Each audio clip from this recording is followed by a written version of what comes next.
Welcome viewers, প্রতিদিনের মতো আজও চলে এসেছি আমার লাঞ্চের থালি নিয়ে। আজকে লাঞ্চে নিয়েছি সাদা ভাত, নিয়েছি শসা ও গাজর কুচি স্যালাড হিসেবে। প্রথম পাতে খাওয়ার জন্যে নিয়েছি কাঁকরোল ও কুমড়ো বটি।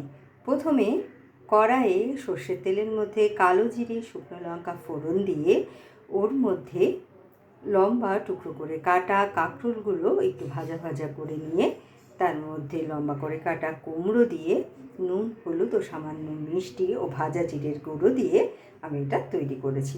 নিয়েছি একটা রুই মাছ ভাজা আর নিয়েছি কয়েকটা পাঁপড় ভাজা। এই সব ভাজাভুজিগুলো খাওয়ার জন্যে নিয়েছি মসুরির ডাল, যেটা আমি সর্ষে, শুকনো লঙ্কা ও কারি পাতা ফোড়ন দিয়ে রান্না করেছি। নিয়েছি চারা পোনা মাছের একটা পাতলা ঝোল, আলু ও গাটি কচু দিয়ে ফোড়নে দিয়েছি জিরে। আর মাছগুলো ভেজে তুলে নেওয়ার পর সেদ্ধ করে রাখা গাটি কচু আলু দিয়ে নাড়াচাড়া করে ওর মধ্যে আদা, জিরে, লঙ্কা বাটা দিয়ে আমি এটা তৈরি করেছি। আর শেষ পাতে খাওয়ার জন্যে নিয়েছি বোঁদে রায়তা।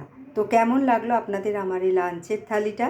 ভালো লাগলে লাইক, শেয়ার এবং সাবস্ক্রাইব করবেন আমার চ্যানেলকে। Thank you for watching.